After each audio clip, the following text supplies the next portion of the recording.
सम्राटगढको सुनौलो भूमिमा राजाहरूले दरबारमा बसेर राज गरिरहेका थिए र जनताहरू गरिबीमा त्यही माटोको झुपडी मुनि कष्टकर जीवन बिताउँदै थिए।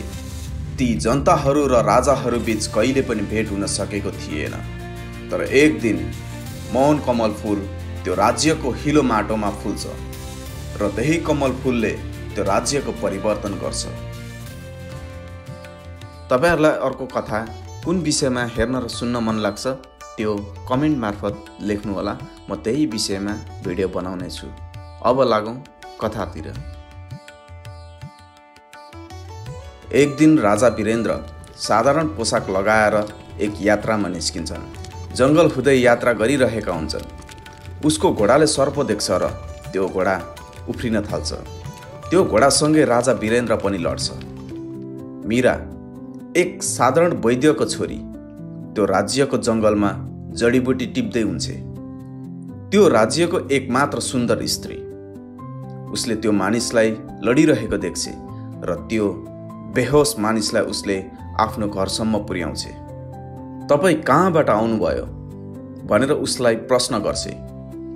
मीराले जडीबुटी तयार गर्छिन् र वीरेन्द्रको घाउमा लगाइदिन्छिन्। वीरेन्द्र जुरुक्क उठ्छ र उसलाई तिमी को हो भनेर प्रश्न गर्छ। मीराले मुस्कुराउँदै भन्छ, मैले तपाईलाई सोध्नुपर्छ। वीरेन्द्र मीराले तयार पारेको जडीबुटी पिउँछ। उनीहरू एक अर्कालाई बिस्तारै मनमनै मन पराउन थाल्छन्। वीरेन्द्र बिस्तारै होसमा आउँछ र ऊ त्यहाँबाट जाने तयारी गर्छ। मीराले उसलाई हल्का मुस्कुराउँदै फेरि तपाई अर्को घोडाबाट लड्नुभयो भने भन्दै उसले केही जडीबुटी दिन्छ। वीरेन्द्रले भन्छ, तिमी नहुन्जेलसम्म त्यो जडीबुटीको प्रयोग हुँदैन र ऊ त्यहाँबाट दरबार फर्किन्छ। वीरेन्द्र शाही पोसाकमा दरबार पुग्छ। राजगुरु विशानाथले उसमा भएको परिवर्तनमा नजर राख्छ। राजगुरुले वीरेन्द्रको नजर सिंहासनमा नभई अन्त कतै भएको बुझ्छ। उसले केही कुरा त्यो जंगलमा छोडेका छन् भनेर राजगुरुले विचार गर्छ। वीरेन्द्रले दरबारमा गोप्य रूपमा मीरालाई सम्मान गर्नको लागि लिन पठाउँछ।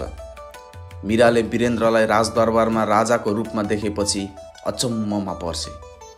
तपाईले मसँग झुट बोल्नुभयो भन्छ। वीरेन्द्रले मैले मेरो रूप लुकाएको मात्रै हो, झुट बोलेको होइन। म एउटा साधारण मानिसको रूपमा हेर्न चाहन्थे भन्छ। उनीहरूको प्रेम गहिरिन्छ। चाँदनी बगैँचामा एक अर्काको हात समाउँछन्। उनीहरू प्राय राति आकाशमा चम्किला ताराहरू देखिन थालेपछि भेट्छन्। वीरेन्द्रले परिवर्तनको सपनाको बारेमा कुरा गर्छ। स्वतन्त्रताको मीरा तिनीहरूले चुम्बन गर्छन्। चुपचापको प्रेम अझै प्रेम हो, तर सधैँका लागि होइन। राजगुरुले खुल्लम खुल्ला विरोध गर्छन्। एक कमल फूल हेर्न मिल्छ, छुन मिल्छ, तर हिलोबाट उठाएर राज्यको माटोमा ल्याएर रोप्न मिल्दैन भन्छ।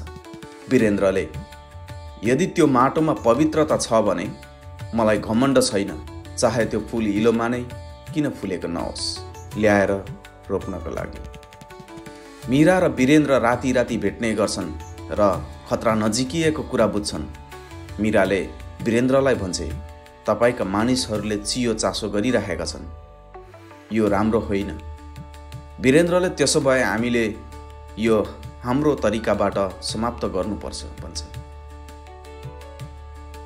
अब मीरालाई आरोप लगाएर समात्छन् र जेलमा हाल्छन्।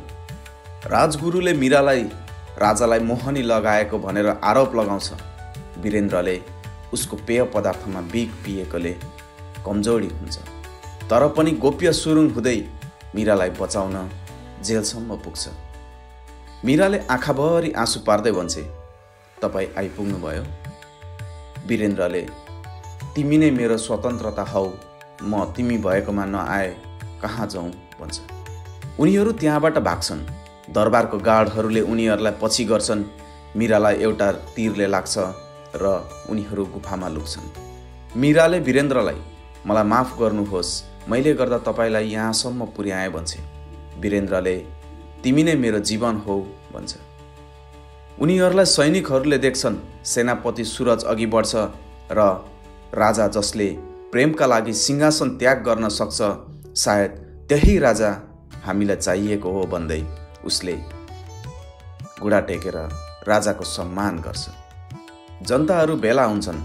राजा वीरेन्द्रले मीराको हात समातेर उभिन्छ र सम्बोधन गर्छ, म एक राजा भएर जन्मिएको हो, तर मान्छे बन्ने पाठ मैले मीराबाट सिकेँ। उसँग केही पनि थिएन, तर पनि उसले मलाई सबै कुरा दिएकी छे। त्यो भिड शान्त भएर गुनगुन गर्न थाल्छ।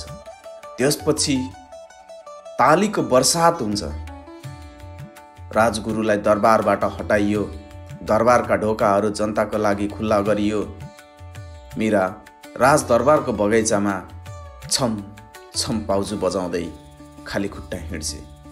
कमल फुललाई पानीमा राख्छिन् र राजाले शान्त भावमा टाढाबाट निहालिरहेको हुन्छ।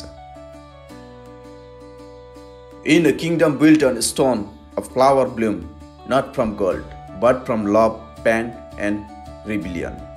That flower was Meera, the silent lotus. हजुर, यस्तै भिडियो हेर्नका लागि हरो एक्सप्लेनर युट्युब च्यानललाई सब्स्क्राइब गर्नुहोला।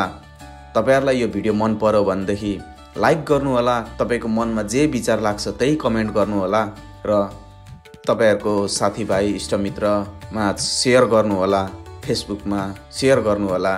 तपाईहरुलाई अर्को कथा के को बारेमा सुन्न मन लाग्छ त्यो पनि कमेन्ट गर्न सक्नुहुन्छ। त्यही टपिकको बारेमा कथा बनाउने छु भन्दै आजको लागि यो भिडियो यति नै। अर्को भिडियोमा भेटौँला। हवस् त, नमस्ते।